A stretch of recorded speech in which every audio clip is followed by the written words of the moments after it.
Dan saya merasa memang ada dorongan bagaimana Tuhan ingin agar kita jadi berkat buat orang lain. Ada amin saudara?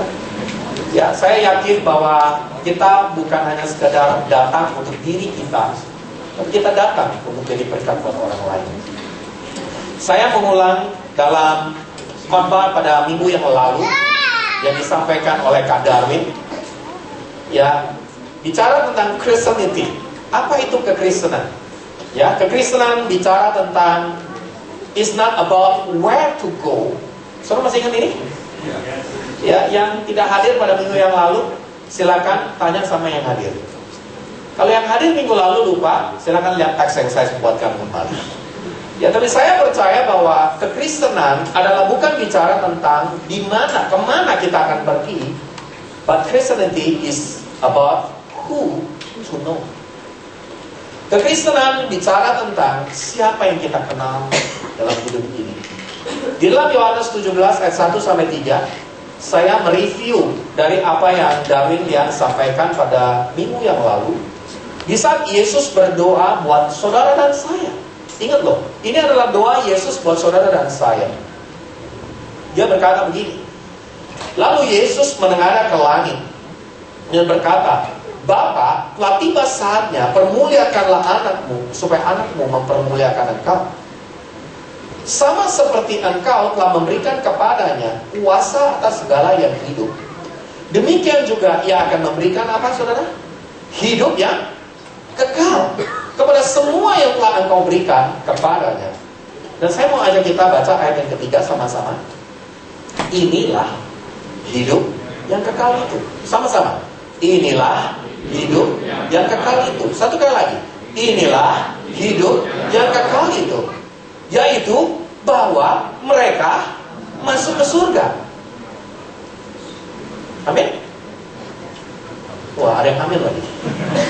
Tandanya tubuhnya hadir, rohnya ketinggalan di tempat tidur. Tanda hidup yang kekal adalah yaitu bahwa kita ada di surga.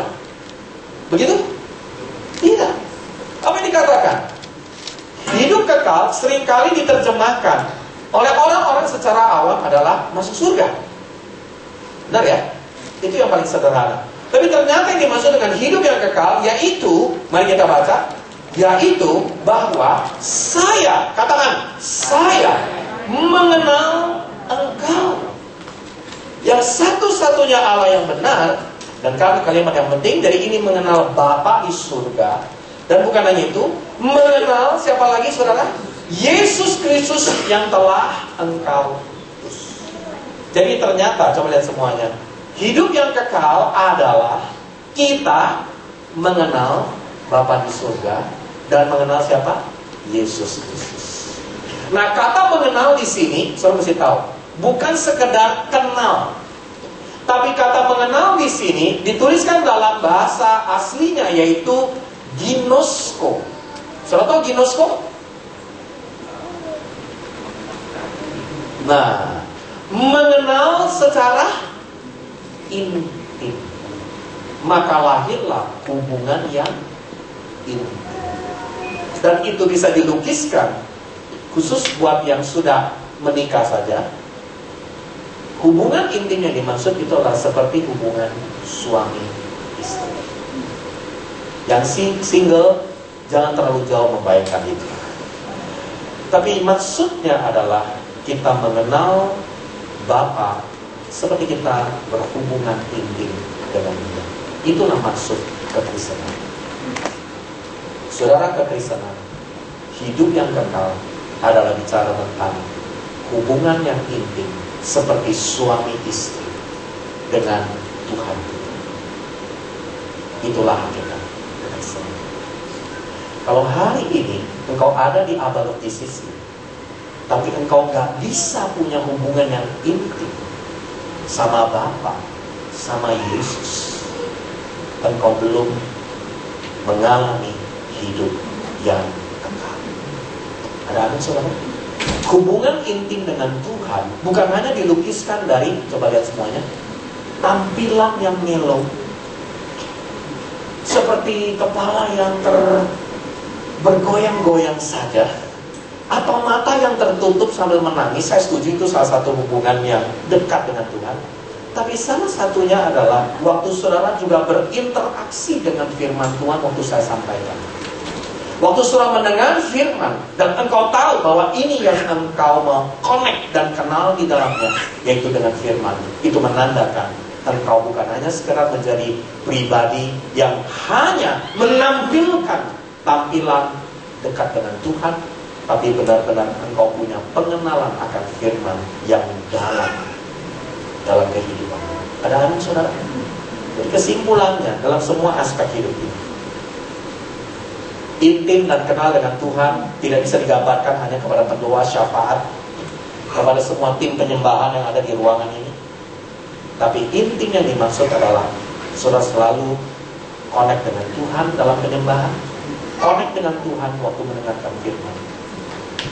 Ada amin saudara? Ini adalah bagian yang Tuhan mau kita alami dalam hidup kita. Sebab itu katakan kepada sebelahmu, sekarang waktunya mendengarkan firman Tuhan. Ada amin saudara? Kasih tahu kepada sebelahmu, sekarang waktunya mendengarkan firman Tuhan. Nah, hari ini saya ingin menyampaikan kekristenan adalah bicara tentang apa? Bukan kemana kita pergi, tapi bicara tentang siapa yang kita kenal. Itulah kekristenan. Tapi hari ini saya mau membawa kita untuk menuju kepada lebih dalam. Apa itu gereja? Apa definisi gereja? Saudara bisa menemukan definisi gereja. Saya mau buatkan satu kalimat. Mari kita baca sama-sama. Is about God with me and me with others. Itulah gereja. Kita nggak usah kasih definisi yang terlalu berat terhadap gereja. Tapi menurut saya gereja adalah bicara tentang Tuhan dengan saya urusannya, urusan Tuhan dengan saya. Dan gereja adalah bicara tentang saya dengan orang lain. Saudara bisa menemukan di dalam Matius pasal yang ke-22, pada ayat yang ke-37, 38 dan 39. Karena Tuhan menggambarkan kepada saudara dan saya dengan sebuah pernyataan. Jawab Yesus kepada murid-muridnya. Mari kita baca. Kasihilah Tuhan Allahmu dengan segenap hatimu, dan dengan segenap jiwamu, dan dengan segenap akal budimu. 38. Itulah apa saudara? Hukum yang terutama dan yang pertama. Nggak ada yang bisa menggantikan lagi. Lalu berikutnya, dan hukum yang kedua yang sama dengan itu ialah apa saudara? Kasihilah sesamamu manusia. Saya suka dengan kalimat ini. Coba lihat wajah sebelahnya. Kasihilah sesamamu. Dari wajahnya mungkin lagi empet sama sebelahmu, mungkin lagi gregetan sama pasanganmu, mungkin lagi gak suka sama orang yang ada di gereja ini. Tapi hari ini Tuhan bilang sama kita, kasihilah sesamamu manusia seperti engkau mengasihi dirimu sendiri. Saya mau tanya, cara bagaimana saudara mengasihi dirimu? Saudara paling suka mengasihi dirimu dengan cara apa? Saya perhatikan ada orang, cara dia mengasihi dirinya adalah apa? Lewat berolahraga. Itu cara dia mengasihi diri dia. Itu kan yang bagus. Ada orang lagi, cara mengasihi dirinya dengan cara apa?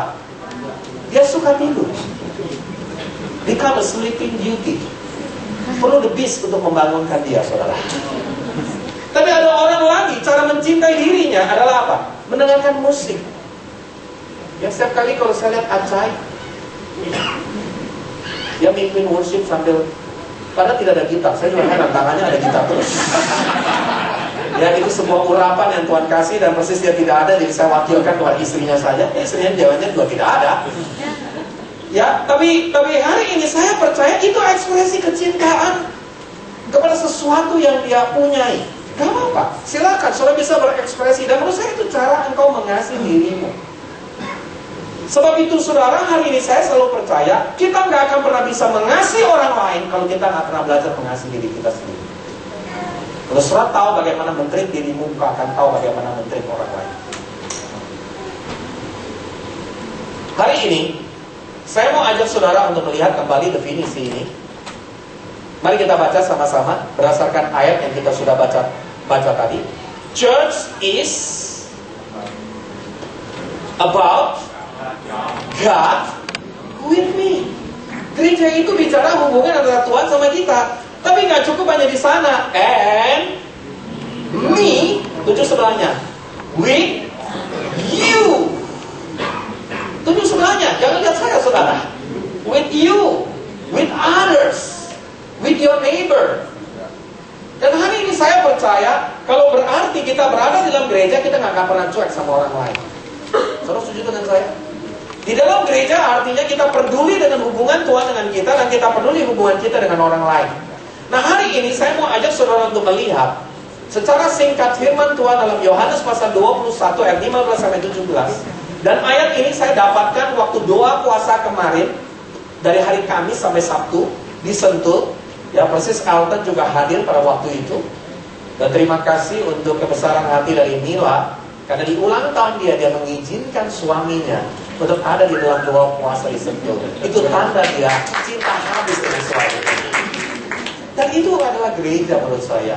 Dan sudah mesti tahu, coba lihat semuanya. Saya belajar banyak hal. Sebagai seorang hamba Tuhan yang melayani, saya melayani banyak jemaat, tapi saya harus perhatikan bahwa ada jemaat yang paling kecil, yaitu di mana keluarga saya sendiri, itu jemaat yang saya harus layani. Dan siapa jemaat pertama yang setiap hari selalu bertatapan muka, dan sebelahnya pasanganmu. Itulah jemaat yang Tuhan berikan buat hidupmu. Dan hari ini, di dalam Yohanes pasal yang ke-21 ayat 15, ini adalah ayat yang seringkali sudah kita baca. Namun kembali saya ingin mengulang, dan saya merasa ini adalah bagian yang Tuhan mau kita belajar di dalamnya. Yohanes 21 ayat 15 sampai 17.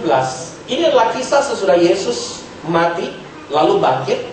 Dan yang menarik sekali, dalam tubuh kebangkitan masih bisa makan. Itu menarik. Jadi buat yang hobi makan, bentuk kecintaan kepada dirimu karena makan, dan kalau bisa caranya juga men-treat orang lain makan.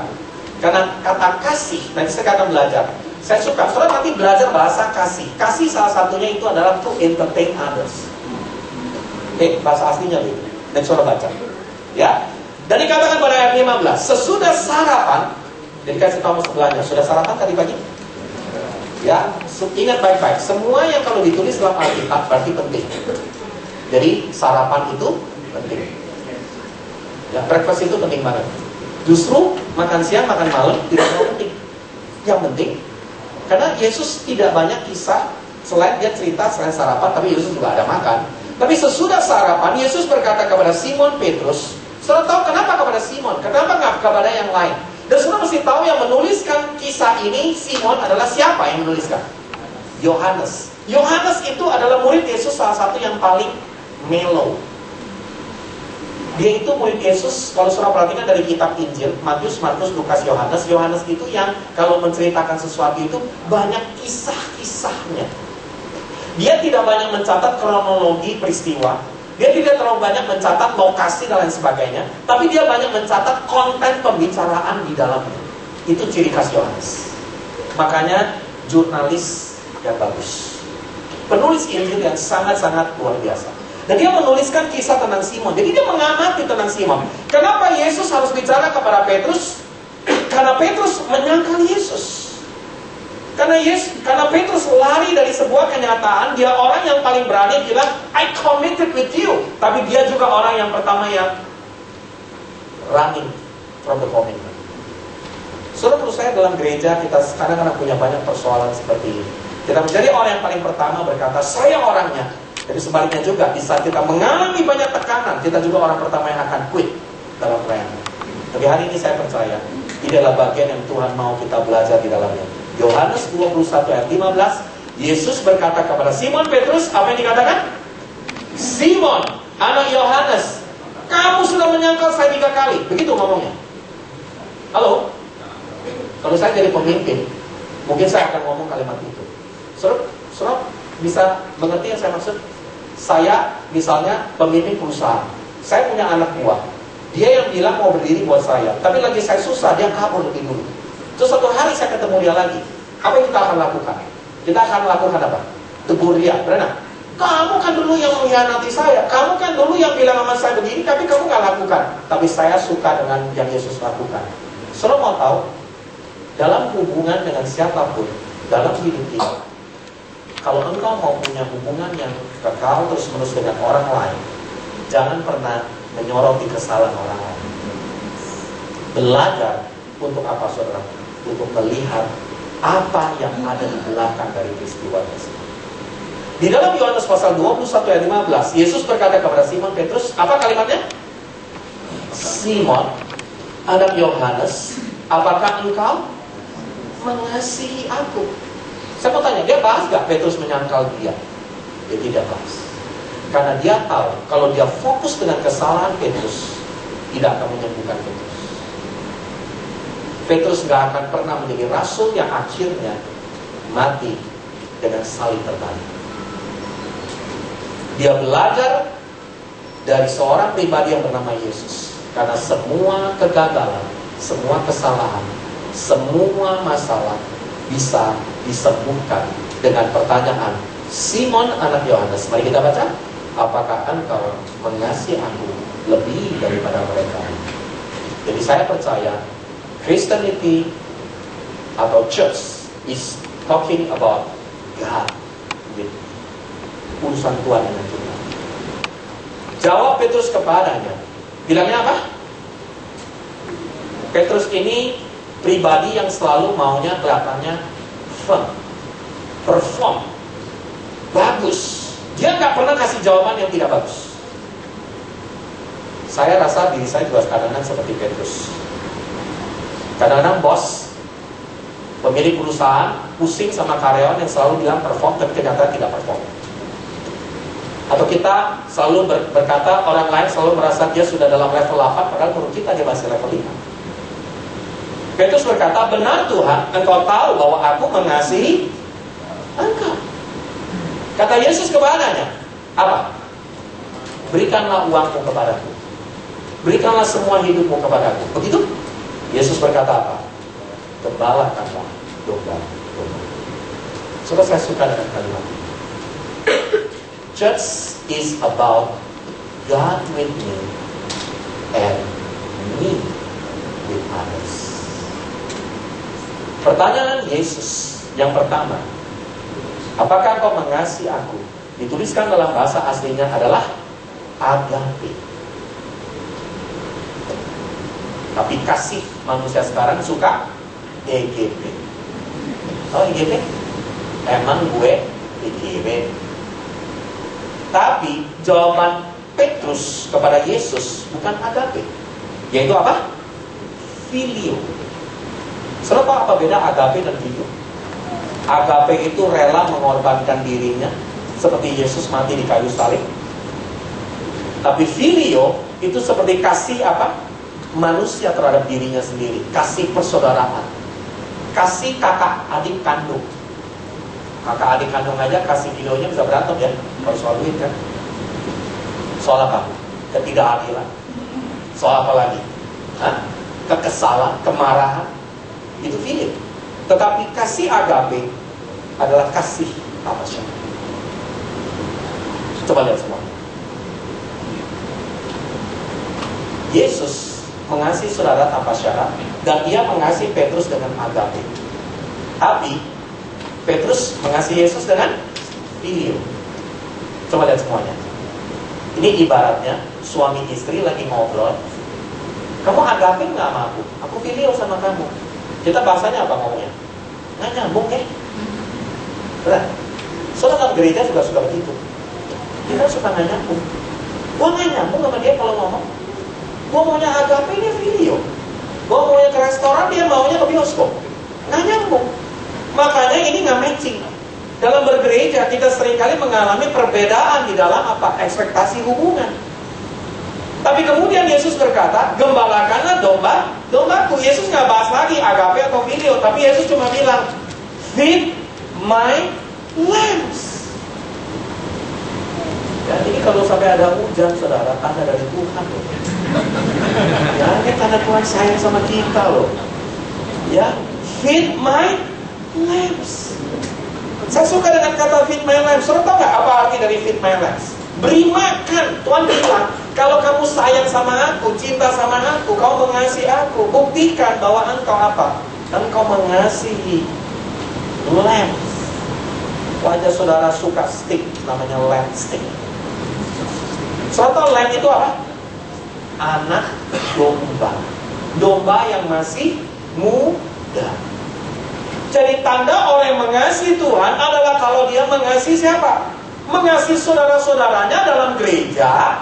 Dan khususnya anak-anak domba. Siapa? Orang baru. Orang yang masih muda rohani. Orang-orang yang hari ini baru pertama kali datang. Coba lihat sebelahnya. Lu mah udah sering. Ya kan? Coba lihat kiri kanan. Ada nggak yang baru pertama kali datang? Ayo lihat dong, kiri kanan. Jangan cuma lihat dirimu sendiri. Jangan cuma lihat keluargamu. Jangan cuma lihat pasanganmu. Lihat sebelahmu. Lu udah lama banget yang gak pernah datang. Itu juga anak domba tuh. Ada amin saudara? Ada banyak anak domba di ruangan ini. Ada amin saudara? David sudah 4 minggu gak ada di sisi. Lama-lama bisa jadi anak domba dia. Ya kan, karena kita merindukan kehadirannya dan wajahnya memang mirip sekali dengan anak domba. Ya sangat polos ya, seperti tidak ada apapun yang terjadi. Dan saya bilang, Fit, kamu masih bisa bahasa Indonesia? Oh, masih bisa.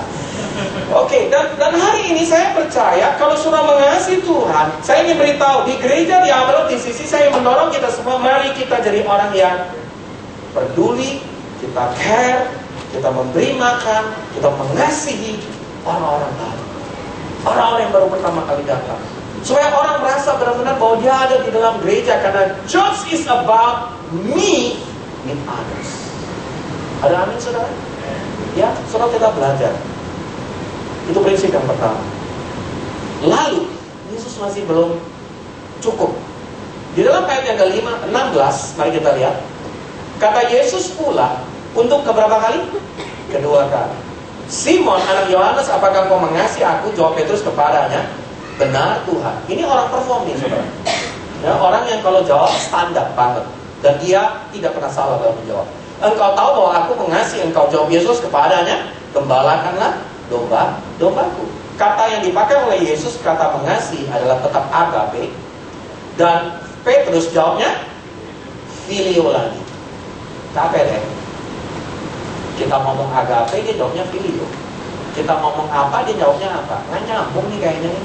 Tapi Yesus tetap bilang apa? Kalimat kedua bagus. Gembalakanlah domba-dombaku. Dalam New King James Version, saudara akan temukan kata tend my sheep. Saudara tahu apa arti sheep? Domba dewasa. Siapa? Orang lama di gereja. Orang Kristen lama. Coba lihat wajah sebelahnya. Lu lama tuh. Udah lama banget gue lihat tuh. Udah Kristen lama. Kurang lama apa lagi? Semua kita Kristen lama. Sudah lama ada dalam gereja ini. Ya, tapi apa yang kita perlu lakukan? Kita seringkali peduli juga kepada orang baru, tapi jangan lupa kita juga harus memperhatikan domba yang lama. Kenapa? Karena tend my sheep di dalam bahasa Inggrisnya, saudara akan temukan kata tend artinya to rule, to govern, to control, to overseas. Ini istilah tentang apa? Jadi kalau saya seorang gembala domba, perhatikan lihat semuanya. Gembala domba dia selalu punya 2 tugas. Dia harus take care domba kecil yang masih bayi ini, yang masih muda ini. Tapi dia juga harus mengontrol kualitas dari domba yang sudah lama ini. Mengontrol, mengoversi, memastikan dombanya ini bulunya oke, memastikan bahwa domba ini tubuhnya cukup bagus. Ya, hari yang kemarin saya ketemu sama salah satu dari jemaat Abaluk di Belesa sebagai pemilik dari Taman Safari. Saya bilang sama dia begini, saya heran ya John, kenapa kok di Taman Safari binatangnya kurus-kurus ya? Ya, itu saya to the point bicara dengan dia. Tapi waktu saya kunjungi salah satu tempat di Malang, itu kok gemuk-gemuk ya? Itu kayak kurang makan atau apa? Dia bilang Kaseno mesti tahu, binatang itu bukan diukur dari gemuknya. Binatang itu punya namanya indeks body body mass index, indeks massa tubuh. Dia bilang Kak, sarangnya nggak boleh kekecilan, Dia harus cukup untuk terbang, bisa kalau dia burung. Dan itu tidak bicara soal badannya gemuk. Dan itu banyak yang binatang yang jenis itu obesitas. Saya baru mengerti. Nah, kita seringkali hari ini kita pikir cuma menggemukkan jemaat supaya happy dengan firman. Tapi hari ini saya bersyukur saudara sudah masih ada di awal di sisi. Tugas saudara adalah make sure body mass index saudara terjaga dengan sehat. Itu namanya kamu dikontrol, di oversee. Sehat gak kamu hidupnya? Kerohanianmu sungguh-sungguh gak? Engkau cinta Tuhan gak? Engkau cinta jiwa-jiwa gak? Engkau mengasihi orang-orang di sebelahmu gak? Nah, ini adalah prinsip yang Tuhan ajarkan. Have my sheep. Lalu yang berikutnya lagi, ayat 15, ayat 17. Lalu Yesus berkata ketiga kalinya, Simon anak Yohanes, apakah kau mengasihi aku? Saudara, kalau apa ditanya 3 kali, itu tandanya apa? Kurang percaya ya? Benar? Sayang, kamu cinta gak sama aku? Coba lagi, sayang, kamu cinta gak sama aku? Sayang, kamu cinta gak? Digaplok tuh terakhir.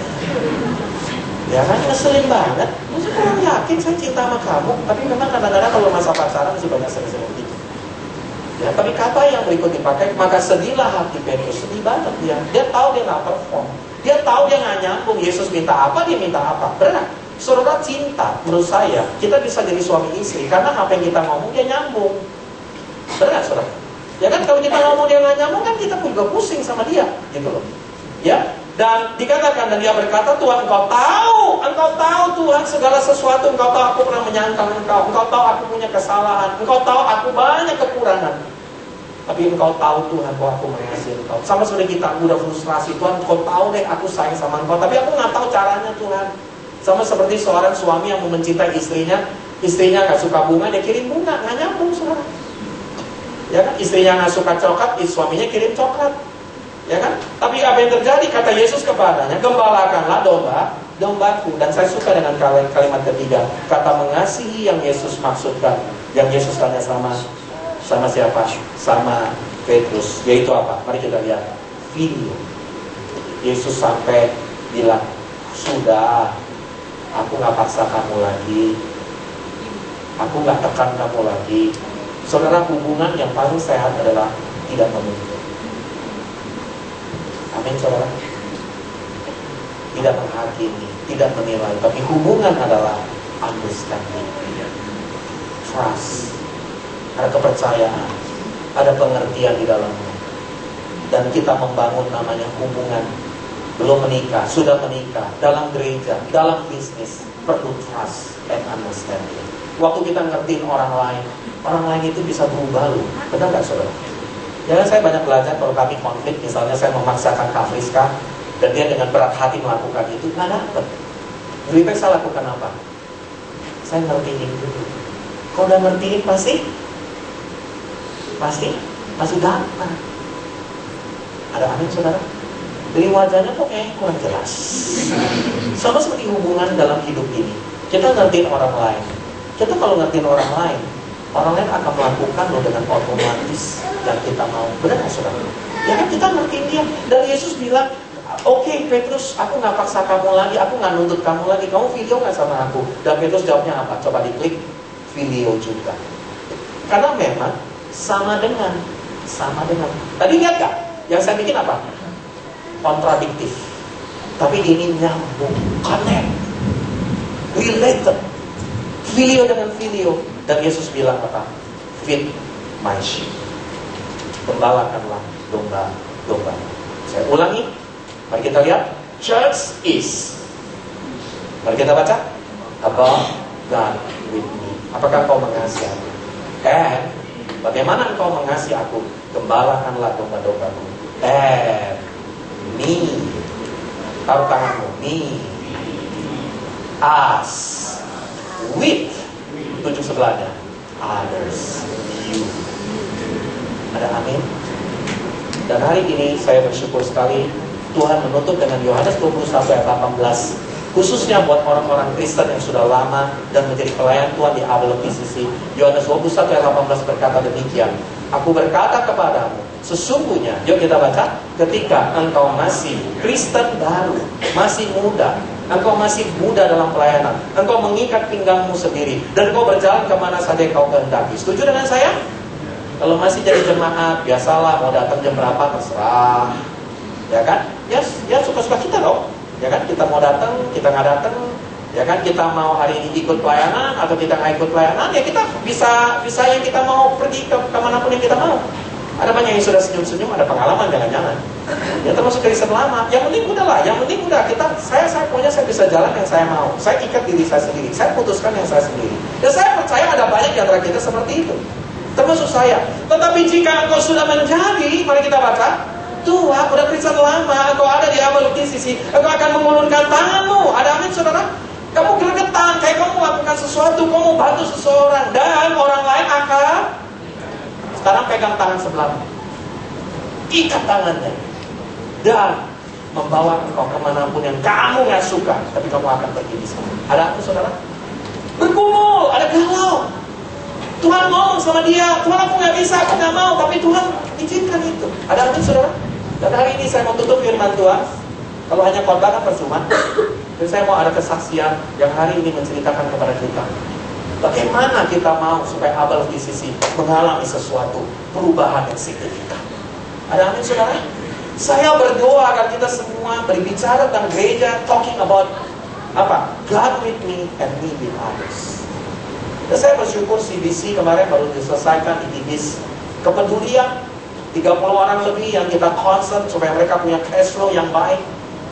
Ya kan, mereka supaya punya keuangan yang maju dalam hidup mereka. Dan saya percaya itu adalah bagian ada talking about care to others. Care kepada orang lain bukan hanya sekedar tanya-tanya dan salaman, tapi kita peduli, kita memuridkan orang, kita membina mereka di misi. Dan hari ini saya ingin panggilkan nama pertama pribadi yang sudah kenal. Mari kita lihat fotonya lebih dulu.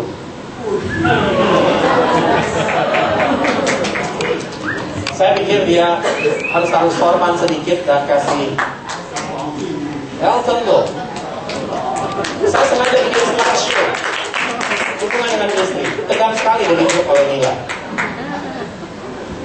Elton ada di tengah-tengah kita. Dan Facebook, saya minta sekretaris saya untuk mencarikan, dan saya minta untuk bikin slideshow dari sendirian yang wajah preman sampai yang paling formal. Ya, dan orang kedua yang saya ingin undang juga adalah, mari kita lihat.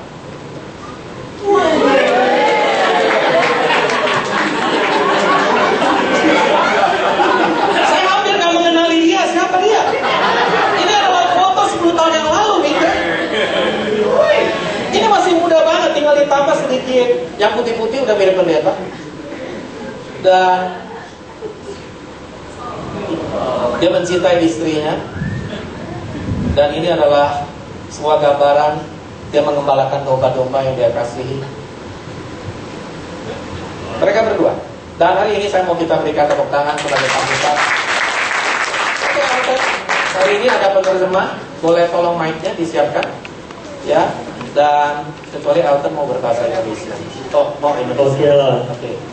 Yesterday Kak Henny minta saya mesti belajar bahasa Indonesia kalau saya mau pelayanan di Indonesia. Jadi saya coba dulu, okay? Kalau gak jelas, ya Jamie terjemahan. We challenge Elton Loh. Okay, so ini challenge ya, okay? Pertama kali. Jadi di doa retreat itu, prayer retreat minggu lalu, dengan puasa itu, Tuhan awalnya memberiku saya satu pesanan profetik. Ayo, don't laugh lah, Tesha. Seperti lah.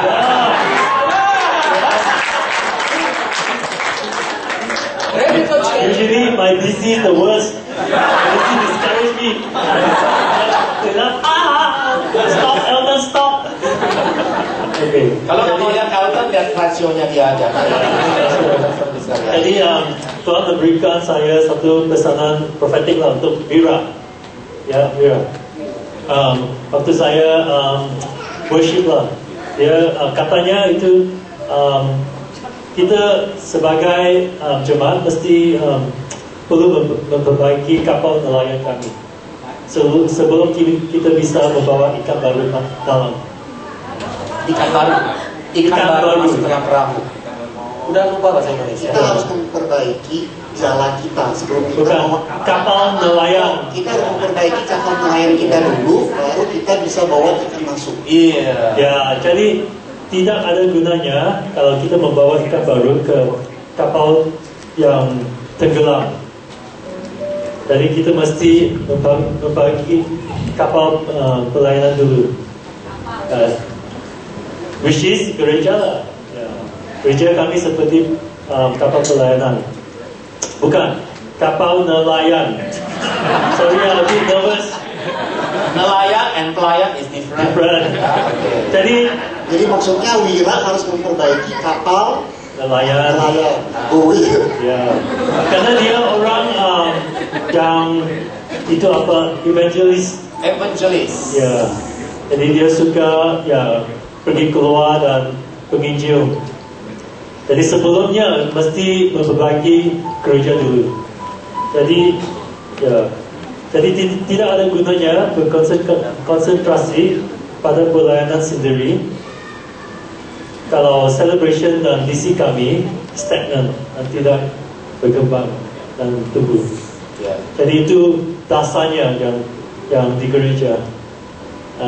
Karena saat kita membawa jiwa baru ke gereja, apa yang akan terjadi pada mereka kalau ya kapal nelayan kami tak yang sehat, isi kami tak sehat, celebration tak sehat.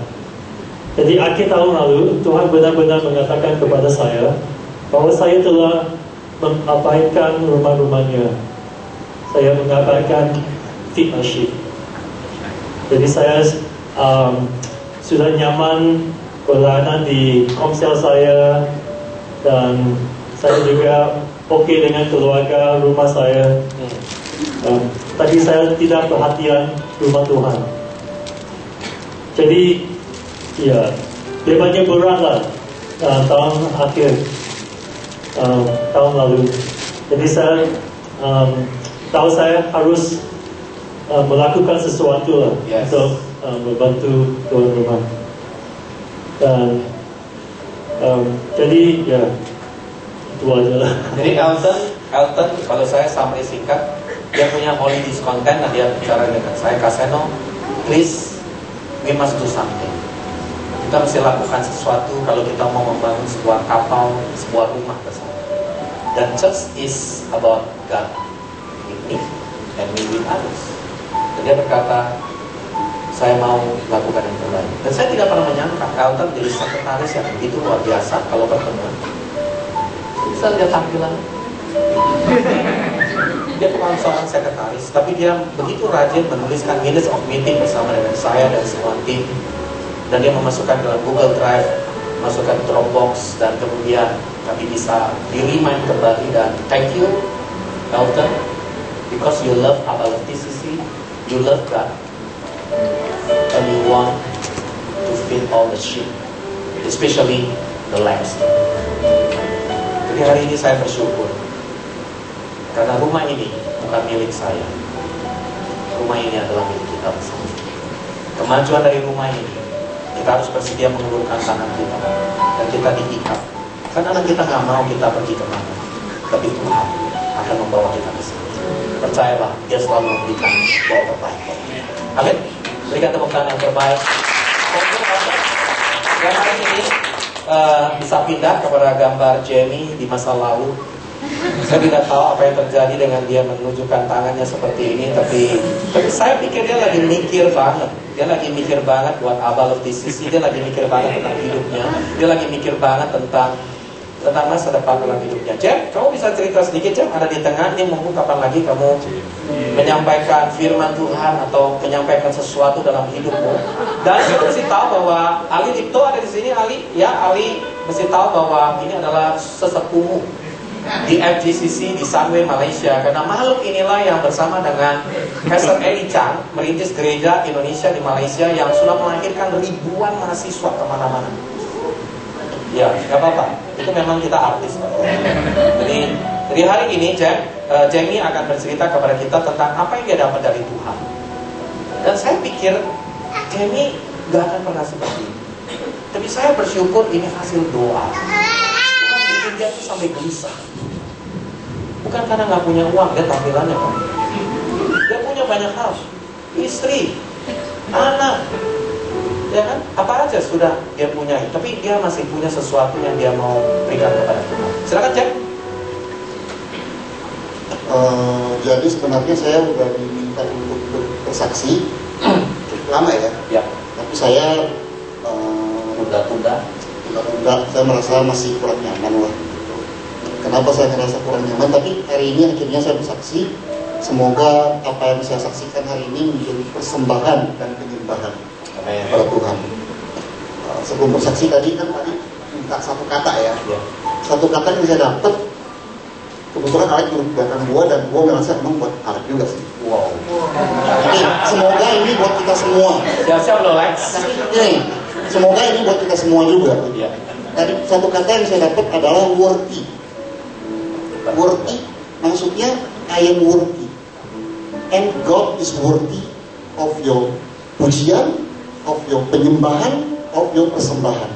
God is worthy of your praise. God is worthy of your worship. God is worthy of your glory. So, I'm here because God is worthy.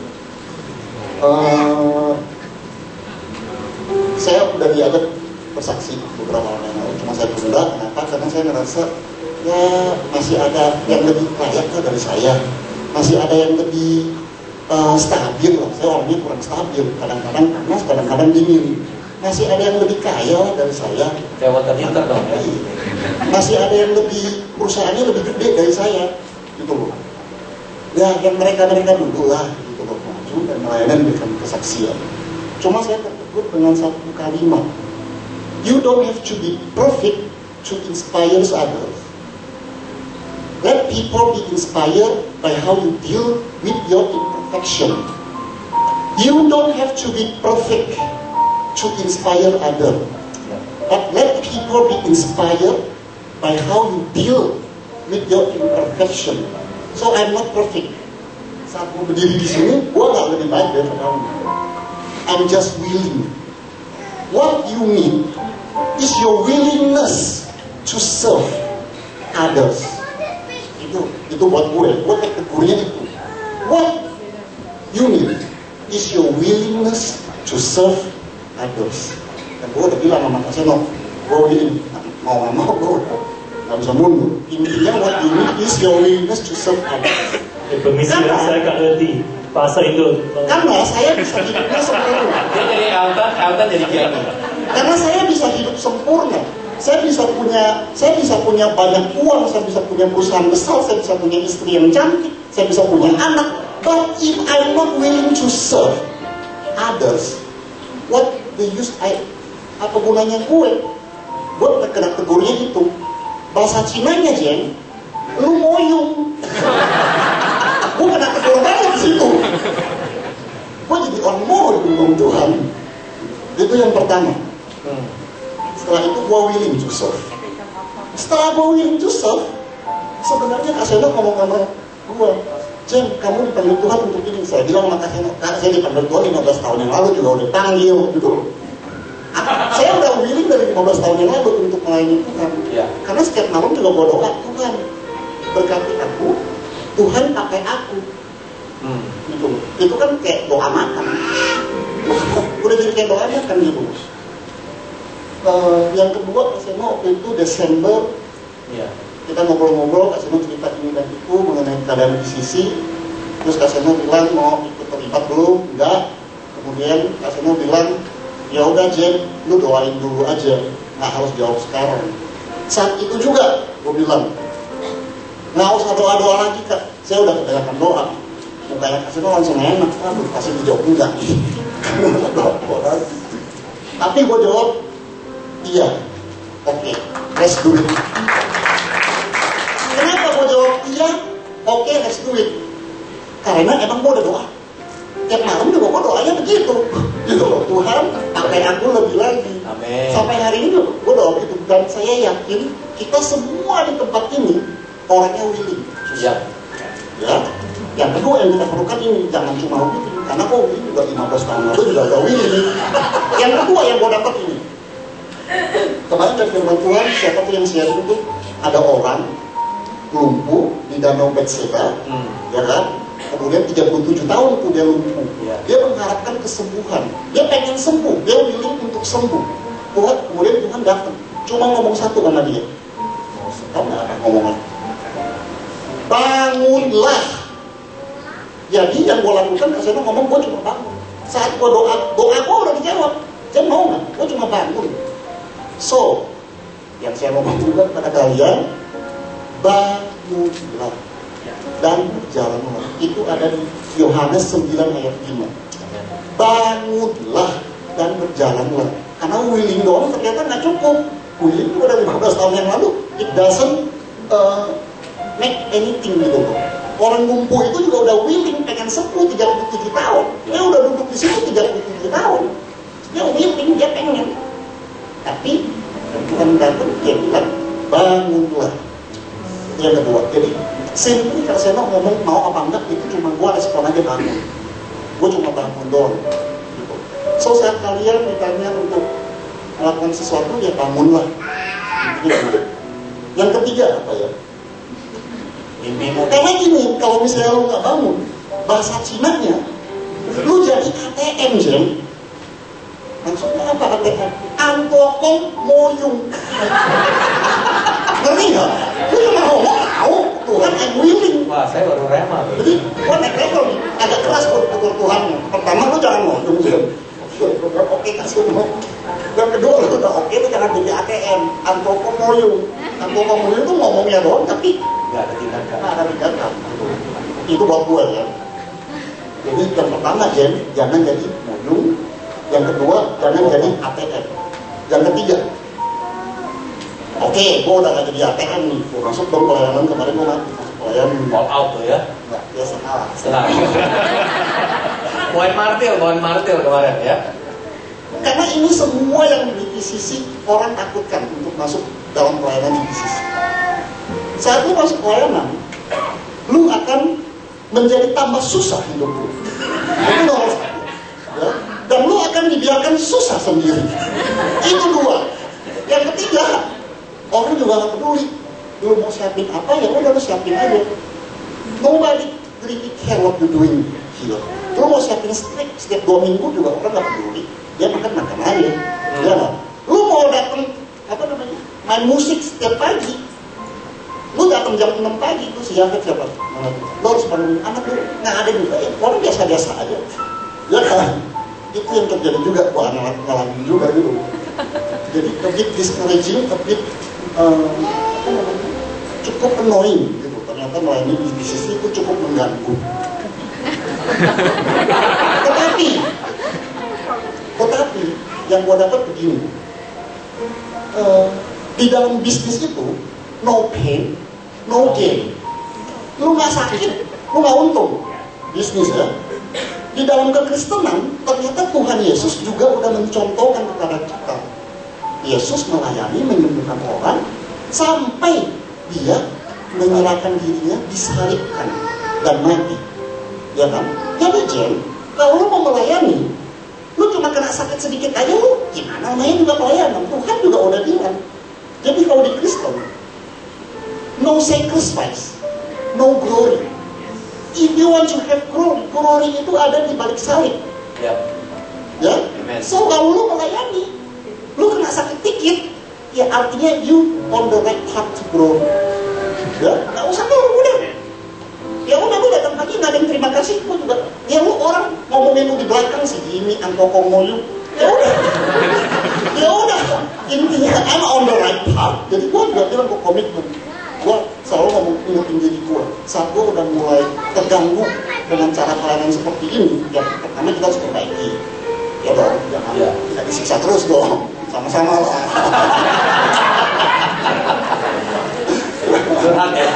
Sama-sama. Cuma maksudnya, ya udah it's hard kok pelayanan. Gitu. No sacrifice, no growth. Ya. Terakhir kata-katanya begini. So itu ketakutan kan? Aduh males nih nanti nih ngomong. Itu fear kan? Fear itu ada 2 istilah. Pertama, istilahnya adalah forget everything and run. So, apa yang kali ini kita saksikan dan kita omongkan, lu bisa forget everything and run. Don't care about it. Hari ini yang kita ngomong nih, udah forget about it, bisa. Ya. Atau lu punya pilihan yang kedua, you face it, face everything and rise. Face everything and rise. Ya, itu glory-nya di situ. The choices is in your hand.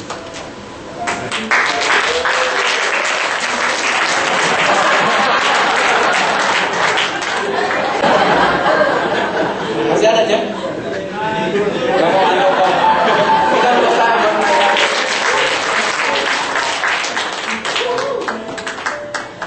Dan saya bersyukur sekali karena ada anggota keluarga di rumah kita sendiri, bahwa kita melayani bukan sendirian, tapi kita melayani oleh karena church is about bringing others. Dan saya bersyukur sekali. Sebenarnya ada satu lagi yang mungkin Jamie belum saksikan tentang bagaimana Tuhan memanggil dia. Ya, Jam, jadi itu disimpan dulu. Ya, bagaimana dia janji sama Tuhan, sempat kehilangan dompet, sempat kehilangan banyak hal. Ya, tapi dia janji sama Tuhan. Kalau ketemu lagi, aku janji Tuhan. Istrinya nggak tahu, udah tahu. Ya, tapi yang pasti menurut saya Tuhan mendengar. Dan hari ini saya percaya semua kita willing sebenarnya untuk contribute. Semua kita willing untuk lakukan sesuatu. Hanya mungkin kita nggak tahu kita mau lewat mana dan seperti apa.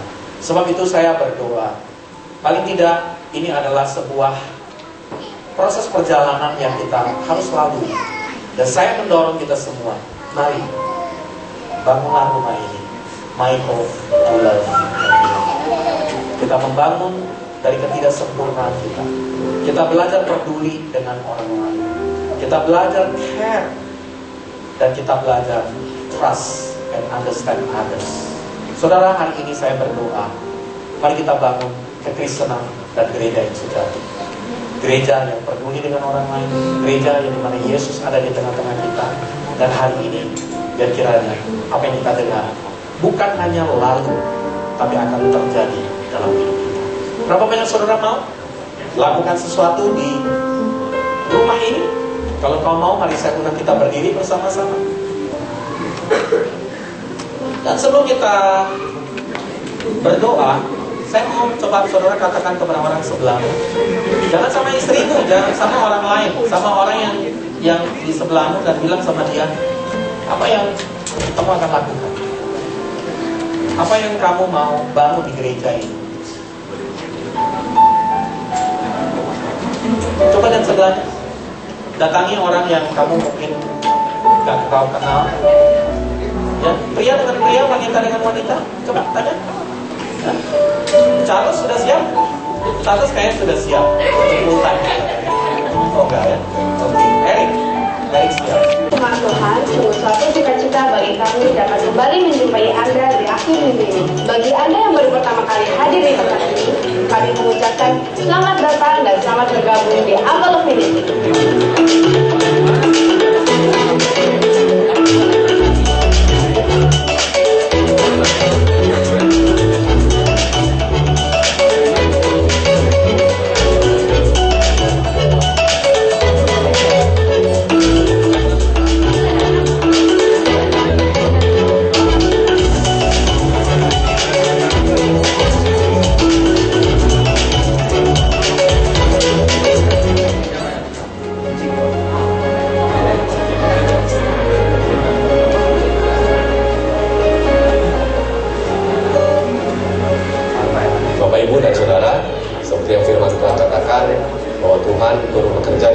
Sesuatu untuk mendatangkan kebaikan bagi setiap kita yang mengasihi Dia.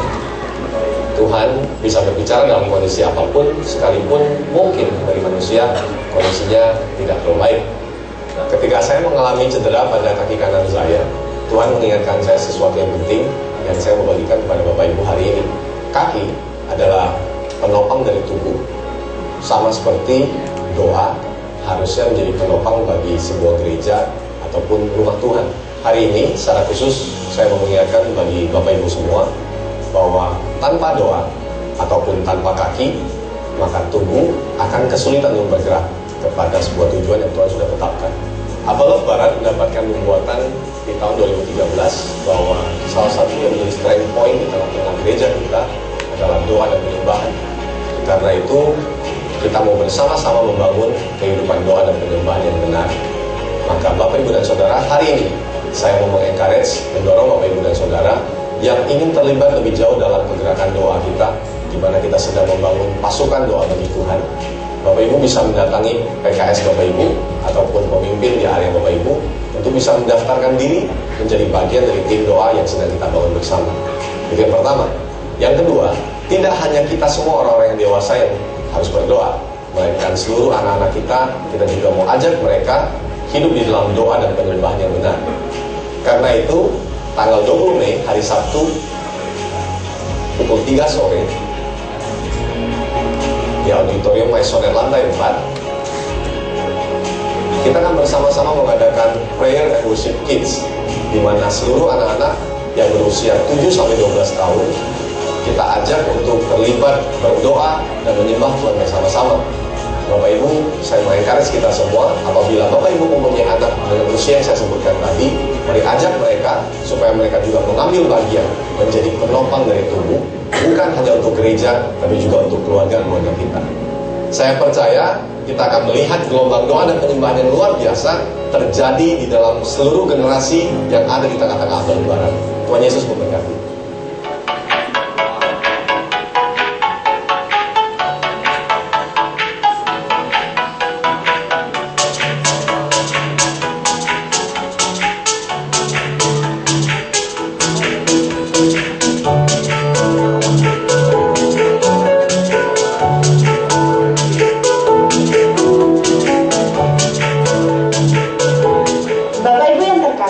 Apabila Anda tergabung di dalam Joyful Apple Community, pastikan Anda tidak melewatkan GAC yang akan diadakan pada hari Sabtu, tanggal 20 Mei, jam 3 sore, di Maisonet lantai 2.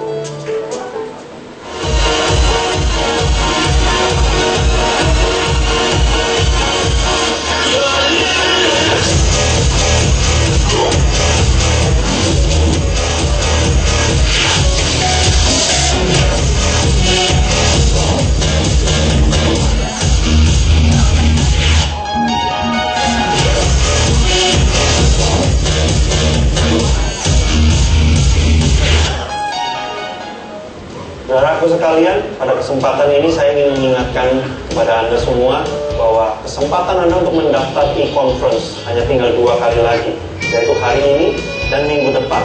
Jadi pastikan saudara segera mendaftar, karena ini adalah sebuah momen yang bukan momen biasa.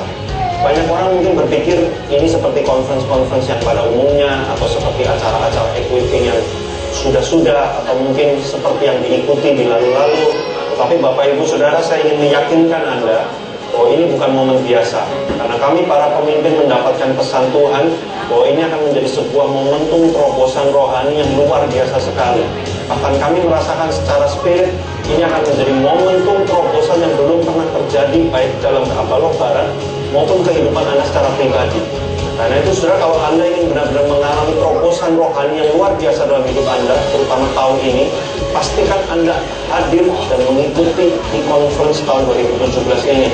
Karena Tuhan sudah mengirimkan hamba-hambanya yang sebenarnya secara jadwal sangat sulit sekali untuk bergabung dengan kita, tetapi kasih karunia Tuhan membuat mereka bersama-sama memiliki kesempatan untuk sharing kepada Anda dan saya. Karena itu saudara, jangan lewatkan e-conference tahun 2017, segera mendaftar hari ini atau paling lambat minggu depan, dan pastikan Anda bersama-sama dalam pergerakan Tuhan yang kami percaya akan sangat dahsyat sekali di Abaloh Barat tahun ini. Sampai jumpa di e-conference tahun 2017 dalam waktu dekat. Empowerment Conference akan diadakan pada hari Kamis sampai Sabtu, tanggal 25 sampai 27 Mei, di Maisonet lantai 4,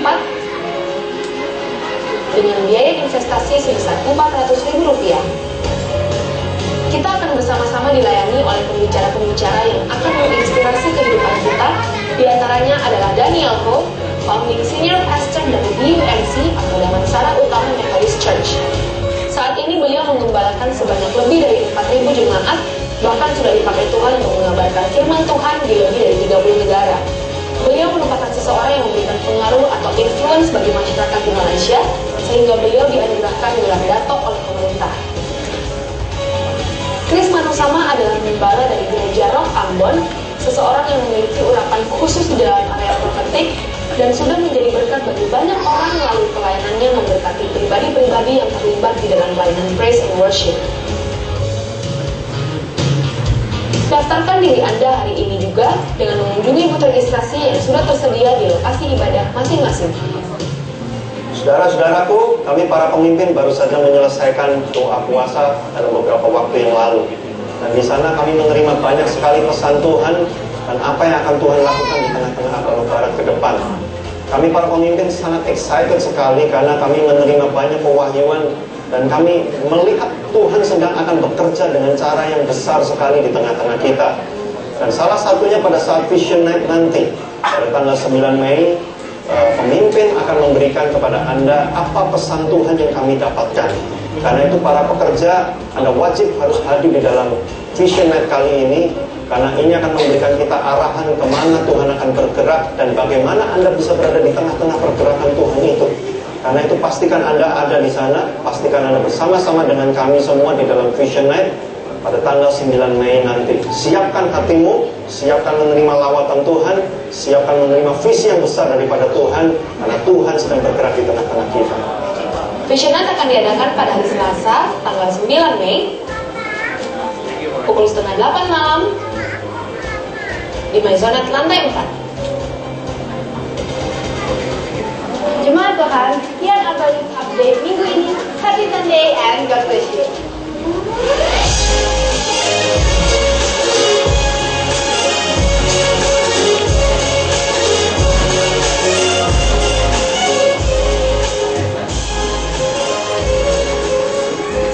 Pastikan saudara daftarkan diri saudara untuk ikut di dalam e-conference kita, saudara. Saya mendapat di dalam hati saya seperti ulat di dalam kepompong akan ditransformasi menjadi kupu-kupu. Waktu dia jadi ulat di dalam kepompong, dia gak punya banyak penglihatan. Dia ada di dalam gelap di dalam kepompong itu. Tetapi ketika dia diproses, ditransformasi oleh kuasa Tuhan, dia menjadi kupu-kupu, dia punya panggilan membawa serbuk sari kepada bunga dan menjadi buah, saudara. Dan Tuhan berkata ada banyak saudara ketika kita ikut ini kita akan ditransformasi dan kita akan mendapatkan clear panggilan yang jelas dari Tuhan dan hidup kita akan berbuah. Saudara pastikan daftarkan diri saudara minggu ini dan terakhir minggu depan, saudara. Jangan lewatkan, saudara ikut, saudara alami perjumpaan dengan Tuhan. Dan juga kita mau menyambut kalau ada di ruangan ini saudara baru pertama kali atau yang kedua kali atau yang ketiga kali datang ke tempat ini, bolehkah saudara lambaikan tangan dan kita yang di kiri kanannya bolehkah berikan salam yang hangat ya, selamat datang ya, kita keluarga di tempat ini. Mari saudara, saya mengajak setiap kita bangkit berdiri, kita mau baca firman Tuhan yang menguatkan kita. Seperti tadi Jamie katakan, kalau kita mulai masuk dalam pelayanan ya, serve Jesus cost everything. Melayani Yesus semuanya dibayar harga. Biarlah ayat ini menguatkan kita semua. Mari kita baca 2-3. Janganlah kita jemu-jemu berbuat baik, karena apabila sudah datang waktunya, kita akan menuai jika kita tidak menjadi lemah. Amin. Kalau kita tidak jemu berbuat baik, kita akan menuai. Kalau kita tidak menjadi lemah. Amin. Coba bilang kanan kirinya, jangan jadi lemah ya. Tetap kuat. Jangan menjadi lemah aja, tetap kuat. Baru permulaan ya. Mari kita mengangkat setiap pemberian yang kita sudah siapkan.